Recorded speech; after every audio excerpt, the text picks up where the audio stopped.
नमस्कार। आपके हस्तरेखा को पढ़ने से पहले हस्तरेखा के अंदर उंगलियों का समान रूप से होना, अंगूठे की लंबाई का बृहस्पति की उंगली के मध्य तक पहुंचना, हाथ का सुंदर स्वरूप होना, ये बहुत सारे ऐसे पहलू हैं जिनके कारण हाथ की क्षमता को बढ़ाने वाले संकेत होते हैं। आपका प्रथम संकेत कनिष्ठा उंगली का, और कनिष्ठा उंगली नहीं पहुंच पाई आपकी सूर्य की उंगली के प्रथम कट तक। यहाँ पर उंगली की क्षमता जो ज़्यादा बढ़ती है वो अगर सूर्य की उंगली के साथ चलती है तो ज़्यादा क्षमता बढ़ती है, ज़्यादा संघर्ष कराकर व्यक्ति को खड़ा कर देती है। जब ये लंबाई यहाँ सूर्य की उंगली के प्रथम कट तक नहीं पहुँचती तो व्यक्ति के जीवन के अंतर्गत व्यक्ति सही समय पर सही फैसला नहीं ले पाता। यानी शिक्षा के क्षेत्र में चल रहा हो, व्यवसाय के क्षेत्र में चल रहा हो, उस समय पर वो अपने टारगेटों को उतना ध्यान नहीं करता, खेल कूद में बिता देता है या किसी तरीके से व्यतीत कर देता है, जिसके कारण जिंदगी में व्यक्ति को निश्चित रूप से परेशानियों का सामना करना पड़ता है। वर्तमान की स्थिति पर आपके सेकंड पर्वत को माइनस रेखा थी, यानी कुल मिलाकर आपको अपने व्यवहार के अंदर थोड़ा सा धैर्य रखना चाहिए, अन्यथा ये धैर्य आपको ना रखने के कारण आपकी नौकरी के अंदर एकाग्रता, आपके व्यवसाय के अंदर एकाग्रता नहीं रहने देगा, जिससे आपकी समस्याएं और बढ़ जाएंगी। तो ये माइनर रेखाएं हुई हैं, इनका ऐसा संकेत होता है। आइए बात करते हैं सूर्य की उंगली के बारे में। बिल्कुल एकदम टर्न लेकर के थोड़ा सा मुड़ करके ये उंगली चलती है। इस प्रकार से झुकाव देकर के जब सूर्य की उंगली चले तो व्यक्ति को राज्य सरकार के कभी भी लाभ नहीं मिल पाते हैं। यानी कि गवर्नमेंट के अच्छे संस्थान की जो जॉब होती हैं वो नहीं मिलती हैं, नीच स्तर की मिलती हैं, संविदा की मिलती हैं, या किसी, अभी मैं ये नहीं कह रहा हूँ कि मिलती है नहीं मिलती है, लेकिन उस प्रकार के संकेत होते हैं जो भी जिंदगी के अंदर व्यक्ति को अच्छी, कभी कभी सूर्य कारक जो होता है वो पिता का, तो पिता से अच्छी संपत्ति भी नहीं मिलती है। तीनों पर्व यहाँ प्रभावित हैं। फर्स्ट पर्व पर माइनस रेखा, यानी कुल मिलाकर बीपी से सतर्क रहिएगा, क्रोध मत करिएगा। सेकंड, जहाँ आप काम करते हैं वहाँ पर कट की रेखा है। दूसरे पर्व पर व्यवहारिक पर किसी से लड़ मत झगड़िएगा। और तीसरी बात, राज्य सरकार से किसी प्रकार का लाभ नहीं मिल रहा है। चलिए मैं बात कर लेता हूँ शनि की उंगली के बारे में। शनि की उंगली आपको बताएगी आपके जीवन के अंदर धन की क्या स्थिति है, साथ ही साथ आपके स्वास्थ्य की क्या स्थिति है। अभी स्वास्थ्य के इतने ज़्यादा इश्यूज नहीं है, लेकिन सेकंड पर्वत पर ये बड़ी बड़ी रेखाएं और थर्ड पर्वत पर आर्थिक पर ये बड़ी रेखाएं निश्चित रूप से व्यक्ति के अंदर धन के लिए बहुत संघर्ष चल रहा है, और कर्ज का सामना भी इन रेखाओं को होते हुए मैंने व्यक्ति पर देखा है। तो यहाँ पर ये अच्छा संकेत नहीं मिला। आइए बात करता हूँ, इसमें अगर शनि की ढैया 7.5 आ जाए तो वो और परेशान करे, अगर नाम से भी होता तब भी परेशान करती है। तो चलिए ये बात कर लेते हैं बृहस्पति की उंगली के बारे में। बृहस्पति की उंगली जहाँ ज्ञान के स्तर को दिखलाती है, वहीं पर ये पत्नी के साथ संबंधों में, बच्चों की जिम्मेदारी के लिए, ईश्वर के प्रति आस्था के लिए, और यहाँ पर थोड़ा सा खान पान पर नियंत्रण रखिएगा, वरना कोई खान पान का रोग भी लग सकता है। साथ ही साथ कभी कभी कब्ज, कभी शुगर का सामना ऐसा हो जाता है। साथ ही साथ यहाँ पर पत्नी के साथ अच्छे संबंधों में कड़वाहट के संबंध दिखलाई पड़ते हैं, उन पर भी आपको ध्यान देना होगा। अब मैं बात कर लेता हूं इसके बाद में आपके बुध पर्वत के बारे में। देखिए, बुध पर्वत पर मैंने हमेशा बताया आड़ी रेखा का उतना अच्छा परिणाम नहीं होता जितना सीधी सीधी बुध पर्वत पर सीधी सीधी खड़ी हुई रेखाओं का होता है। यानी कुल मिलाकर के अगर मैं कहूं तो ये वो रेखाएं हैं जो बताती हैं, थोड़ा सा अगर आड़ी आती हैं तो इतना कह सकते हैं कि भाई धन है, आया और खर्च हो गया। साथ ही साथ इच्छाएं बहुत हैं, पर्वत देखते हैं थोड़ा सा हल्का सा दबा हुआ है, मामूली सा, खर्च जो है वो पूरा नहीं हो पा रहा है अपने धन के आगमनों से। बस इससे बुरा फल नहीं है, ऐसा कुछ भी नहीं है कि व्यक्ति को कोई रोटियों की परेशानी हो, तो ऐसा कुछ नहीं दिखाई देता। यहाँ पर अगर आप बात करते हैं सूर्य पर्व के बारे में, एक बहुत सुंदर सी रेखा जिस बात को बताती है कि व्यक्ति अगर अपने जीवन में निश्चित रूप से अगर राज्य सरकार की नौकरी का प्रयास करता तो उसे राज्य सरकार की नौकरी मिल जाती। साथ ही साथ यहाँ पर ये ऐसी स्थिति है जो बताती है कि आपका सम्मान की चिंता ना करें, आपका सम्मान निश्चित रूप से आपके कार्य क्षेत्र भर में बना रहेगा, उसके प्रति कोई ज़्यादा चिंता करने की आवश्यकता नहीं है। तो ये इस प्रकार का संकेत था। अगर आप समय पर मेहनत करते तो निश्चित रूप से आपको राज्य सरकार से संबंधित नौकरी भी मिलने के योग्य दिखाई पड़ते हैं। आइए बात करता हूं भाग्य पद के ऊपर। ये आड़ी रेखा जो जा रही है, ये व्यक्ति के अंदर जीवन में बड़े बड़े अधिकारियों के बीच में संबंध, बड़े बड़े लोगों के साथ संबंध, बड़े बड़े लोगों के साथ जानकारी, इस तरह के संबंधों को दिखलाती है। यहाँ ये भाग्य रेखा कोई अस्त रेखा नहीं है, भगवान की कृपा से भाग्य रेखा आपके पास है। चिंता करने की कोई भी आवश्यकता नहीं है। अब देखिएगा बृहस्पति पर्व के बारे में। बृहस्पति पर्व से निकल करके रेखा का संबंध अगर बन जाए शनि पर्व के साथ, व्यक्ति अपने ज्ञान के द्वारा धन के अर्जन को प्राप्त करता है, नंबर 1 बात। दूसरा, यहाँ पर खड़ी रेखा भगवान में आस्था रखता है। तीसरा, ब्रैकेट्स बनने की संभावनाएं हैं, अभी है, बना नहीं है। आपके जीवन के अंदर जिस दिन ये यहाँ ब्रैकेट बन जाएगा, चतुर्भुज बन जाएगा, उस दिन आपके जीवन में मकान भी आपका बन जाएगा। तो ये 3 रेखा बन गई है, चौथी भी बनेगी। निश्चित रहिएगा, प्रयास करेंगे आगे आपके जीवन में वो भी मिल जाएगा आपको। अब बात करता हूँ मैं यहाँ पर आपकी हृदय रेखा के बारे में। हृदय रेखा जरूर आपकी थोड़ी सी मोटी है। थोड़ी हृदय रेखा मोटी हो जाए तो इसका क्या परिणाम होता है। बृहस्पति पर्व को हृदय रेखा जाए, व्यक्ति अच्छी नौकरी प्राप्त करना चाहता है, साथ ही साथ अच्छे बड़े लोगों के बीच में बैठता है। व्यक्ति अपने जीवन के अंदर संतान के प्रति उत्तरदायित्व को पूरी तरह से जिम्मेदारी से निभाता है। कोई बड़े रोग के संकेत नहीं है, थोड़ी मोटी रेखा है, मन पर बोझ है कुछ ना कुछ, तो वो उस प्रकार के बोझ को दिखलाने वाली यहाँ पर ये रेखा है। चलिए अब मैं बताता हूँ आपको अन्य रेखा के बारे में, और वो है आपका मंगल निम्न पर्व। निम्न मंगल पर्व और यहाँ से निकलने वाली कर्म रेखाएं शनि पर्व की तरफ देखती हैं। आप काम करने वाले व्यक्ति हैं, जितना काम आपको मिलता है उसे पूरी ईमानदारी से करते हैं और मेहनत के साथ अपने कार्य का निर्वाह करते हैं। इससे संबंध रेखा निकल करके यहाँ भाग्य रेखा तक चल रही है जा करके। हाँ, मेहनत के द्वारा धन प्राप्त करना चाहते हैं, कौन नहीं चाहता। तो ये अच्छी खासी रेखाएं आपके पास आपके एनर्जिक लेवल को दिखलाती हैं।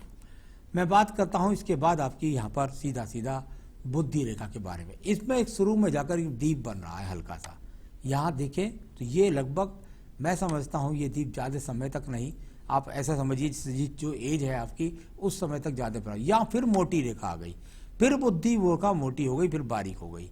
बुद्धि रेखा मोटी हो जाए, शुरू में इस तरह का दीप हो, जीवन के शुरुआती समय में बुद्धि से पर बोझ खामोखा का लेने से या व्यक्ति का जीवन में थोड़ा संघर्ष आने के बाद तब व्यक्ति उन्नति करता है। इस तरह की रेखा का संबंध इस प्रकार से जाना जाता है। अच्छी बुद्धि रेखा है, थोड़ा सा मोटी होने की वजह से मन पर बोझ व्यक्ति ज्यादा लेकर के, कई बार खामोखा का बोझ लेकर के भी व्यक्ति अपने जीवन में आगे बढ़ता रहता है। यहाँ पर अगर आप देखेंगे तो एक मंगल रेखा का उदय इस जगह से उदय होकर के और ये सूर्य पर्व के नीचे चलता है।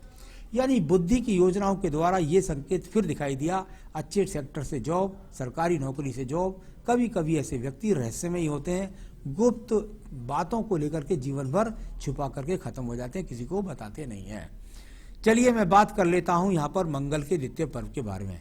यहाँ से कुछ रेखाएं निकल रही हैं जो इस प्रकार के संकेत देखती हैं कि बस खामोखा के अन्यथा झगड़ों से ना, किसी से अन्यथा झगड़ा ना नहीं लेना है आपको। कोई मुझे ऐसा लगता नहीं कोई ज़्यादा, लेकिन फिर भी इन चीज़ों से थोड़ा सा बच करके आपको चलना होगा। देखिए आपके चंद्र पर्वत के बारे में बात कर लेता हूँ। चंद्र पर्वत और यहाँ पर यदि मैं देखता हूँ तो निश्चित रूप से अगर इंक की यहाँ पर कुछ रेखाएं होती तो जरूर कुछ छोटे छोटे यहाँ एक्स के चिन्ह या कुछ धूमिल रेखाएं ऐसी हैं जो थोड़ा सा चिंता की रेखाओं के रूप में जानी जाती हैं। कोई बड़े डिप्रेशन का योग नहीं, कोई किसी तरह का अवसाद का योग नहीं, कोई मानसिक रोगों का संकेत यहाँ कुछ भी नहीं है। अब बात करते ना ही किसी प्रकार का विदेश यात्रा का अभी संकेत यहाँ से दिखलाई पड़ता है। चलिए मैं बात कर लेता हूँ इसके बाद में आपकी ये शुक्र पर्व से निकलने वाली रेखाओं का क्या संबंध होता है। शुक्र पर्व होता है संसाधनों का पर्व। संसाधनों के पर्व से ये रेखा निकलती है तो ये कहाँ देखती है, देखती है बुध पर्व की तरफ। बुध पर्व की तरफ शुक्र पर्व से निकलने वाली रेखा, यानी व्यक्ति अपने जीवन के लिए संसाधनों के लिए बहुत संघर्ष कर रहा है और उसके लिए धन प्राप्त करना चाहता है। इन रेखाओं का फल ये है, अभी ये रेखा लंबी जितनी होती जाएंगी, जितनी बुध पर्वत की तरफ जाएगी, उतनी आपके जीवन की आवश्यकताएं ज्यादा पूर्ति होती चली जाएंगी। आपको देखिएगा भाग्य रेखा का उदय आपकी 2 रेखाओं के साथ होता है। एक आपकी यहाँ पर आयु रेखा किसे उदय होता है? एक आपका चंद्र पर्वत से रेखाओं का संबंध बनाता है, यानी कि यहाँ माता पिता की जिम्मेदारी चंद्र पर्वत से रेखा जाए और उधर आयु रेखा से जाए, यानी परिवार की जिम्मेदारी। माता पिता की जिम्मेदारी भी निभाता व्यक्ति, परिवार की जिम्मेदारी भी निभाता व्यक्ति, और ये भाग्य रेखाएं साथ में आगे बढ़ करके चली भी जाती है। तो कुल मिलाकर भाग्य रेखा कहीं टूटी हुई नहीं है, हल्की जरूर है। उसकी वजह से क्या परेशानी आ रही है आपके जीवन में, ये मैं आपको अभी बताने वाला हूँ। तो ये इस तरीके से यहाँ पर भाग्य रेखा भी आपके हाथ के अंदर मिलती हैं। चलिए मैं बात करूंगा इसके बाद में आपके यहाँ पर एक शुक्र पर्व के बारे में। शुक्र पर्व व्यक्ति के जीवन के अंदर संसाधनों को जन्म देता है। कुल मिलाकर यहाँ पर यदि आप देखेंगे तो आड़ी तिरछी, यानी कि कुल मिलाकर इस तरह से आड़ी और साथ में खड़ी हुई रेखाएं, जब इस तरह की आड़ी तिरछी रेखाएं जाकर के एक तरह का मोटा जाल व्यक्ति के जीवन में पैदा कर दे तो शुक्र पर्वत पर बन जाता है वो जाल। और जब वो शुक्र पर्वत पर जाल मोटा बन जाता है तो व्यक्ति के जीवन के अंदर संसाधनों के लिए बहुत कसरत करवाता है, मेहनत करवाता है, और वैसे व्यक्तियों को संसाधन धीरे धीरे धीरे प्राप्त होते हैं। यानी एक एक कड़ी को तोड़ने में व्यक्ति का समय निकल जाता है और धीरे धीरे संसाधनों को प्राप्त करता है। संतान रेखाएं भी हाथ में 2 हैं, कोई चिंता की बात नहीं है। बाकी पत्नी के हाथ से ज्यादा पता लगता है। अब देखिएगा आपकी यहाँ पर आयु रेखा, पहले उससे पहले मंगल रेखा देख लीजिए। ये मंगल रेखा आपके पास बहुत अच्छी रेखा है, जो आपके जीवन में आपके अंदर संघर्ष से लड़ने की क्षमता को पैदा करती है। इससे कोई रेखा आगे तरफ निकलती तो उसका ज़्यादा लाभ मिलता।